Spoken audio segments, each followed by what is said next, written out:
Cuide de sua saúde mental. Exército Brasileiro. Braço forte, mão amiga.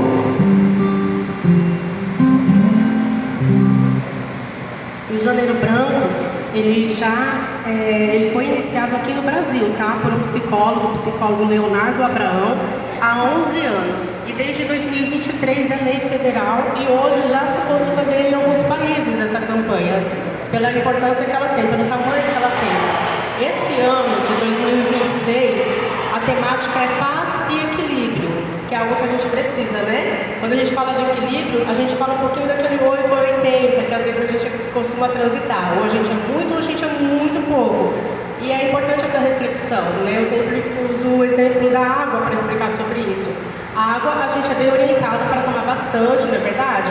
Mas se eu tomar um barril dessa altura de água, é muita água, eu vou morrer. Então, tudo requer equilíbrio, inclusive as coisas boas, tá? Para que a gente consiga, né, ter aí uma saúde adequada. Em paz, a gente está falando muito também sobre questões de relacionamentos, né? Então, se a gente está com os relacionamentos saudáveis, obviamente a gente vai estar em paz, né? E é muito importante a gente treinar de como lidar com o outro e com a gente mesmo. E eu vou explicar um pouquinho melhor como fazer isso, porque é algo muito complicado. Não sei para vocês, mas para mim é muito difícil essa questão de relacionamentos. E nos primeiros anos da campanha, tinha uma camiseta que tinha mais ou menos essa mensagem e me chamou muita atenção, né? É como se a gente não tivesse alternativa. Ou a gente cuida da mente, ou a mente acaba com a gente. E como a temática esse ano, paz e equilíbrio, que eu vou estar sempre repetindo, eu acabei de falar sobre relacionamentos, a gente está falando muito também o quanto o outro pode interferir na nossa saúde, né? E o quanto a gente também pode interferir na saúde do outro. Então essa conscientização de autorresponsabilidade também e de alerta para que a gente venha estar mais atento no nosso dia a dia. E aqui na empresa, como é um coletivo, né? A gente vive em sociedade, a gente tem essa necessidade. Em casa a gente tem alguém, na maioria das vezes, né? A família, aqui na empresa, tem pessoas que estudam, tem pessoas que frequentam outras instituições, outros espaços. Então, na maioria das vezes, a gente vai estar lidando com pessoas. Então, é muito importante ter esse entendimento, se despertar e treinar sobre isso. E nós, infelizmente, vivemos no analfabetismo emocional. O que é isso? A gente não foi ensinado a lidar com as nossas emoções e com os nossos sentimentos. As pessoas não explicaram isso pra gente. E é cultural aqui, infelizmente, no nosso país isso, né? E até por conta disso, nós, por conta do nosso ego, eu tenho ego, imagino que vocês também têm, a gente se recusa a adquirir esse cuidado. Então a gente tem essa dificuldade, infelizmente, um preconceito que a gente tem. A gente pode ir em qualquer outro especialista, mas quando fala em psicólogo ou psiquiatra, a gente já descarta, né? Então a gente prefere não ir. Vamos no oncologista? Vamos. No cardiologista? Vamos. No psiquiatra? Não precisa. E às vezes a gente nem incentiva o outro. O quê? Você vai no psicólogo? Pra quê? Você não precisa disso. Isso é pra louco. Ainda tem, infelizmente, esse tipo de fala, né, de preconceito. E repito, e não é só sobre o outro, é da gente com a gente mesmo. Tipo, não, eu não vou no psicólogo, eu não vou no psiquiatra. Como se a gente tivesse controle de alguma coisa. E sintomas ninguém tem controle. A dor de cabeça que você tem, você sabe, você não consegue controlar. Quando vem, às vezes você vai precisar de algum recurso para poder administrar e lidar melhor sobre isso, para amenizar esse sintoma. Saúde mental é a mesma coisa, ninguém controla. Tá? O Brasil, o nosso país, ainda enfrenta muitas dificuldades. Embora já tenha anos e anos, a gente continua, parece que, preso no passado. A gente ainda tem desigualdade, a gente ainda tem racismo, a gente ainda sofre muitas violências, corrupção, nem se fala, é muita coisa. E a gente mora aqui, não tem como a gente fingir que está tudo bem. A gente sente, né? A gente tem as dificuldades de lidar com essa nossa realidade, porque é uma realidade dolorida. É insana, infelizmente a gente está adoecido já por conta de tantos fatores que a gente infelizmente vive, né, convive, e aí isso já afeta naturalmente a nossa saúde mental. E o Brasil, ele ocupa o primeiro lugar no mundo em ansiedade. Isso é gravíssimo. Tipo, a gente está lá no topo, no planeta. E na América Latina é o primeiro em casos de depressão.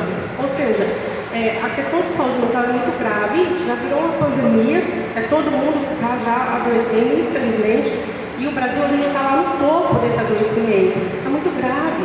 Então, raramente a gente vai passar ileso por essas questões. E eu queria até por conta disso, frisar aqui alguns sintomas da ansiedade, porque por mais que a gente ouve falar, a gente vê, às vezes a gente não entende muito do que a gente está sentindo, porque na maioria das vezes, esses sentimentos ou questões que a gente sente é algo normal, só que muito intenso a gente acaba não identificando de que já saiu do normal. Então a gente precisa estar atento, né? Por exemplo, ansiedade, medo eu sei que todo mundo tem, né?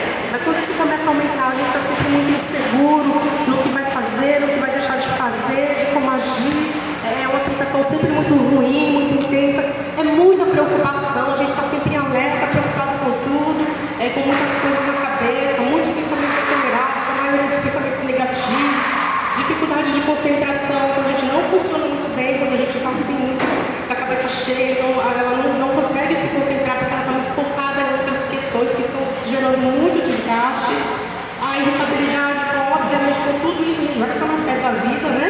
Vai ficar mais estressado, então a maioria das vezes está sempre irritado, nervoso, e a gente começa a ter uma certa inquietação, a gente não consegue ficar ali paradinho, está parado, está batendo pé, está se mexendo, está para lá e para cá, a gente começa a ter esse desconforto, a gente não consegue ter a bendita da paz, né? E aí vem outras sensações também, começa a roer unhas, tem gente que começa a arrancar cabelo, a gente que arranca o cabelo como, porque é pouco só arrancar, um negócio tão grave, né, que a gente pode até fazer piada que infelizmente a gente acaba fazendo, mas é um negócio que vai saindo do controle, né? A pessoa começa a falar rápido, igual eu estou falando aqui, porque eu estou com medo, estou insegura, eu sou ser humano, então já começo a falar agitado, né? Então isso é o quê? Ansiedade.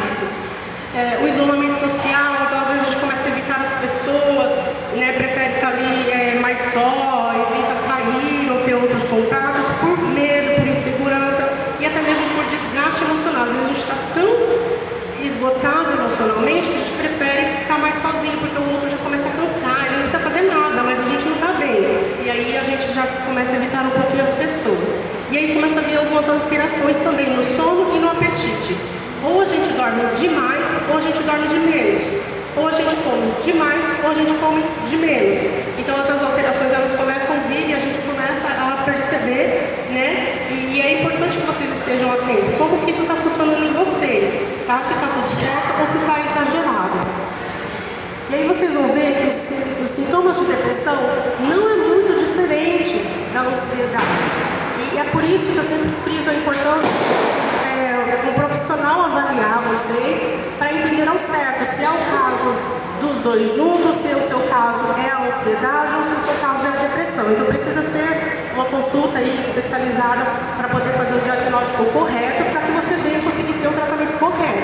E daí se fazer certo, dá certo. Se fazer errado, dá errado, não tem como, tá? E aí, volta só um pouquinho. A tristeza, né? E eu acho muito interessante sobre os sintomas da depressão, interessante no sentido de a gente, às vezes, não se acolher, porque é muito normal a gente ficar triste. Quem é feliz aqui o tempo todo? Se vocês forem, por favor, me dão uma receita. Mas é muito difícil a gente estar feliz o ano inteiro, estamos iniciando aí um ano, e infelizmente a gente vai passar por momentos, períodos de tristeza, e é extremamente normal a tristeza, qualquer outro sentimento de raiva, ou qualquer outro sentimento de medo. Só que, faz de conta, hoje eu estou triste, ontem eu estava triste, semana passada eu estava triste, já tem mais de mês que eu estou numa tristeza muito intensa, eu não consigo sair disso. O que a gente entende? Que essa tristeza não é um sentimento normal, ela já é um sintoma, tá? Então quando vocês perceberem alguma coisa muito intensa, não só a tristeza, às vezes está muito nervoso, às vezes a pessoa não é assim, mas percebe que está mais irritado, qualquer coisa já é a gota d'água, está sempre com o nervo, a flor da pele, está sempre mais irritada, e a pessoa às vezes não era assim. Então a gente percebe que teve uma alteração e algo muito intenso. Então de repente pode ser um sintoma da depressão. Aqui também entra alterações no peso, né? Tem as alterações de apetite, alterações de sono, como eu falei, ou é muito para um lado ou muito para o outro, tá? O cansaço, então a pessoa começa a se esgotar, porque ela está com sintomas tão intensos, ela começa a ter muito cansaço, muita fadiga, ela já acorda exausta, sem energia, e ela começa a perceber isso. Nossa, né? O que está acontecendo? Eu dormi bem hoje, mas eu não estou em condição, eu acabei de acordar e já estou exausta, já não quero ver ninguém, já estou pé da vida, Já, meu Deus, eu não vou conseguir. A gente anda naquela sensação de estar se arrastando, né? Tipo, você já vai se arrastando para resolver as coisas que tem que resolver. E você começa a perceber isso, uma certa sobrecarga, uma dificuldade para fazer coisas básicas do dia a dia. Então, tem gente que passa até a ter dificuldade com o seu autocuidado. E às vezes não é porque a pessoa é relaxada, a pessoa é porca, desleixada. Não. Ela começa a ter dificuldade, tipo, para escovar os dentes, para tomar um banho, porque ela está tão fadigada que as atividades que ela conseguir no controle dela não realizar, para poupar energia, ela começa a fazer. Né? Então tem muita dificuldade na rotina. Então a depressão, a gente sempre fica atenta na rotina, de coisas que a pessoa estava funcionando bem e começa a ter muita dificuldade para poder estar seguindo. E às vezes vem esse sentimento de inutilidade, né? Porque ela via que ela fazia coisas, de repente ela já não está conseguindo fazer mais, ela percebe que ela não tem o controle dessa situação e aí ela começa a ter esse sentimento de que eu não consigo fazer nada, eu não sirvo para nada, e começa a ter esse sentimento também de impotência. Na maioria das vezes quem está perto não compreende, e eu não estou julgando quem está perto, porque eu entendo que a família, quando tem alguém adoecido, eles também adoecem, porque é difícil de lidar, de compreender, de entender. E é por isso que a gente tem que ter essa dimensão de entendimento, porque às vezes não é frescura ou preguiça da pessoa, então ela realmente está adoecida ali, com certa dificuldade para lidar. E aí vem muitos sintomas aí, né? Aí de novo apareceu aqui a irritabilidade, a dificuldade de concentração, e aí começa a vir, infelizmente, esse último item aqui, que é o mais grave. Então, coisas que antes ela gostava de fazer, ela começa a perder a vontade. E ela perde a vontade de tudo, né? Vai perdendo a vontade de comer, vai perdendo a vontade de dormir, vai perdendo a vontade de sair, vai perdendo a vontade de ficar com a família, vai perdendo a vontade de trabalhar, vai perdendo o interesse para as coisas que antes dava prazer, ela vai deixando de fazer pela essa falta de energia, e aí ela não tem mais sentido de vida. E ela começa a ter pensamentos, infelizmente, de morte, como se fosse, né, ela tivesse perdido o sentido da vida dela. E aí é o ponto mais grave aí de alerta, tá? Então, caso vocês perceberem algum desses sintomas, procure um profissional de saúde para ele ajudar vocês a entender o que realmente está acontecendo, para ver a melhor estratégia de como lidar com isso, tá? E eu vou passar mais um videozinho sobre algumas pessoas famosas, né? Porque às vezes a gente fala, é falta de Deus, a pessoa tem dinheiro, tem tudo e tá assim. Então não é uma questão de condição, todos nós estamos sujeitos, tá bom?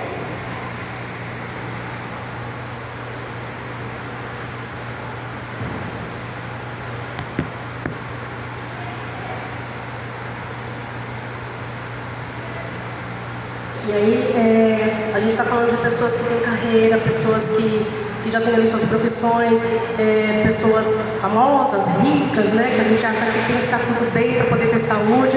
E essas pessoas, elas fazem tratamento já há muito tempo e elas continuam seguindo a sua jornada, né? De trabalho, sua rotina, mas porque ela aderiu ao tratamento, porque ela entendeu que tinha essa necessidade para poder estar continuando. Não deu certo ali no vídeo, mas a gente viu ali o Jim Carrey, né? Não sei se vocês conhecem, mas é um ator muito famoso, ele faz filmes maravilhosos que eu adoro, de comédia. E ele é uma pessoa adoecida já há muito tempo que ele faz o tratamento de depressão. Ali vai mostrar outras pessoas famosas. Pode ir para o próximo slide, filha? E aí a gente fala muito de ansiedade e de depressão. Mas tem outros transtornos também, tá? Tem outras dificuldades aí, né, do nosso dia a dia, né? Ali tem inclusive outras pessoas famosas que enfrentam algum caso de depressão, né? Ali um jogador de futebol. E eu falei da ansiedade e da depressão, mas eu queria frisar também a questão do alcoolismo, né? O uso de drogas, que é algo que a gente ainda tem dificuldade para lidar. A gente ainda olha para as pessoas e diz que é safadeza, que a pessoa não se esforça, né? E às vezes a pessoa está doente. Às vezes não, ela está doente, ela não tem controle. O vício é uma doença. E hoje a gente enfrenta muito vício por redes sociais, né? A necessidade ali de estar com o celular 24 horas, embora seja uma necessidade também, a gente está utilizando o tempo todo, porque a gente precisa usar, mas também já se tornou algo que está afetando a saúde, porque a gente já tem uma dependência, né? Então, qualquer vício é doença, bipolaridade é uma doença crônica, que assim como o alcoolismo ou qualquer vício, são doenças que não têm cura, então há necessidade de tratamento. Então não é uma questão de, mas eu não quero. Você precisa se tratar. Você está sofrendo, você está em adoecimento e quem está perto de você adoece também. Então a gente precisa, estar atento sobre isso. Se você conhece alguém, orienta essa pessoa com empatia, com calma, para ela procurar ajuda, procurar um tratamento, porque às vezes ela não tem esse apoio. Surto psicótico, todos nós estamos sujeitos a qualquer momento surtar, tá? Parabéns a você que nunca deu um grito, chutou o balde, mas às vezes é difícil, outras questões que a gente, começa a passar ali, a mente foge da realidade, então é algo que acontece, e às vezes não necessariamente você precisa já ter um diagnóstico, às vezes você não tem nenhum diagnóstico, mas você surtou, você não é de ferro, pode acontecer, e aí a gente vai ver, investigar, seguir o tratamento, ver se é o caso de já uma doença instalada ou se foi algo ali momentâneo. Transtorno de personalidade, tem pessoas que já nascem com transtorno de personalidade. O que significa? Isso não vai mudar, significa que ela precisa tratar. Tem casos e casos, tem pessoas que têm uma intensidade maior desse transtorno, então requer um tratamento mais contínuo, mais intensivo para poder lidar com isso, tá? E outros casos, de transtorno, eu não vou estar citando aqui, mas eu queria frisar também a importância de quem pode estar nos ajudando. Então a gente também tem necessidade, como eu falei no início, de pessoas, Então é muito importante a gente estar envolvido em grupos, instituições. A empresa é um espaço que favorece isso, a gente está aqui no grupo, Então é importante treinar essa questão do relacionamento, bom dia, como vai, e foca no trabalho, porque às vezes é estressante, Mas se eu tenho um bom relacionamento com o meu colega, às vezes aquele trabalho que está um pouco maçante, que tem dias e dias, e isso vai se tornar mais leve. E é muito importante a gente ter rede de apoio. Então, a rede de apoio pode ser a nossa família, pessoas que vão nos apoiar, nos acolher. Nós podemos ser rede de apoio para nossos familiares, ou aqui no trabalho. Enfim, a gente encontra rede de apoio também na igreja, é muito importante. Eu percebo, inclusive, nos atendimentos que eu realizo, que as pessoas que têm uma fé, que acompanham, que participam, elas evoluem muito melhor, muito mais rápido nos tratamentos do que quem não acompanha, que não tem uma rede de apoio nesse aspecto da espiritualidade. Outra rede de apoio, que às vezes você não quer conversar com família, com colega, procura ali o CRAS, escola ou centro de saúde para estar falando da sua dificuldade, ver como que eles podem estar te ajudando. E tem também o CVV, eu não sei se vocês já ouviram falar, mas o CVV ele é um Centro de Valorização à Vida. É um órgão que está também compactuado com o governo e você pode ligar se você não estiver se sentindo bem. De repente você não está bem, não quer conversar com ninguém, não quer ir em lugar nenhum, você pode ligar no número 188. Vai ter lá pessoas preparadas, voluntários, que vão estar atendendo vocês vão poder falar da dificuldade que está sentindo ali, e elas vão poder estar fazendo essa escuta e esse atendimento com vocês, de forma gratuita, e isso funciona todos os dias e 24 horas. Pode ser domingo, 3 horas da manhã, qualquer dia, qualquer horário, se vocês tiverem necessidade, anota, tá? Aí vocês podem ligar. E de repente, se vocês verem que, nossa, estou tão mal que eu não quero nem falar, pode entrar no site, tá? Do CVV, lá vai ter um espaço de mensagem, você pode escrever, vai ter um voluntário lá do outro lado que vai seguir esse atendimento de forma aí, de mensagem, tá? Por texto. E aí, como eu mencionei, a importância de procurar um especialista para entender melhor o que você está sentindo e te orientar o tratamento adequado. E aí eu te oriento, procura um psicólogo, tá? Porque a gente tem essa necessidade. E quando a gente fala da importância da saúde mental, a gente está falando num todo. Tudo envolve saúde mental. Relacionamentos, como eu falei, criação de filhos, terceira idade. Tem muitas pessoas que têm dificuldade para lidar com as fases da vida. Então as coisas vão mudando e a gente tem um pouco de dificuldade sim de se adaptar. Então isso não é conversado, e isso é ignorado. Às vezes a pessoa tem que sofrer ali sozinha, às vezes fica com vergonha de conversar com alguém. E por isso a importância da gente trabalhar a questão de autocuidado, estar mais atenta sobre isso, autoconhecimento. A gente precisa perceber como que a gente funciona para ver a melhor estratégia de como lidar com isso. Autoestima, a gente precisa ter essa noção de autocontrole. Então não posso sair gritando com todo mundo por aí, mesmo que isso faça parte da minha personalidade ou do meu jeito de ser, eu preciso treinar de como lidar com o meu funcionamento para eu não prejudicar ninguém. E o autoconhecimento é algo que eu sempre friso nessa necessidade da gente entender como que a gente funciona. Vocês sabem qual que é o temperamento de vocês? Alguém já ouviu falar sobre temperamento? Então é como se fosse um jeito que a gente tem, tá? Então nós temos temperamentos, tá? Vou até frisar rapidinho, são 4. Hoje descobriram mais um, mas eu continuo focada nos 4, que foi Hipócrates que trouxe essa teoria. E é o fleumático, melancólico, sanguíneo, colérico. Então cada tipo de temperamento vai dizer o jeito de como a pessoa funciona. E aí eu perguntei e eu vi que ninguém se manifestou de que sabe sobre isso. Então eu preciso saber qual que é o meu temperamento, qual é a minha tendência, né, as minhas predisposições, como que eu funciono. Então eu preciso saber disso, é sobre mim, isso é extremamente importante. Então essa questão de autoconhecimento, procurem buscar também, para vocês saberem qual que é o temperamento de vocês, que tipo de personalidade que vocês têm, para entender melhor por que vocês funcionam desse jeito, como que vocês podem estar atentos em algum funcionamento que pode sabotar vocês, pode prejudicar vocês, e às vezes é uma intensidade do seu temperamento, da sua personalidade que precisa ser trabalhada, ser treinada, e é extremamente importante sobre o autoconhecimento. Além de autoconhecimento, eu sempre friso a psicoeducação. Lembra quando eu falei do analfabetismo emocional, que é algo que a gente não foi instruído para aprender? Na nossa cultura isso não faz parte, infelizmente. Em outros países, as criancinhas na creche, elas já aprendem a lidar com a raiva, com a frustração, com os sentimentos, com os medos. A gente não, e a gente cresce assim, sem saber como funciona. E psicoeducação é sobre isso, o ensino de como a gente entender melhor sobre a gente, sobre os nossos sentimentos, sobre as nossas emoções. Depois eu vou estar explicando, eu tenho isso disponível gratuitamente, que se vocês quiserem pode acessar. E essa questão de psicoeducação, eu só queria frisar um pouquinho, só nesse mecanismo de pensar, sentir e agir. Eu percebo que a maioria das doenças mentais, elas começam ali, tá? Porque é ali que vem o gatilho de tudo. Por exemplo, pensar. O que eu penso, eu vou sentir. E aí eu vou agir conforme essa dinâmica. Se o meu pensamento for algo ruim, o que eu vou sentir, obviamente, vai ser algo ruim. E a forma de como eu vou me comportar também não vai ser boa, tá? Essa é sempre uma lógica. Então eu sempre oriento as pessoas, estejam atentos aos seus pensamentos, aprendam a lidar com eles.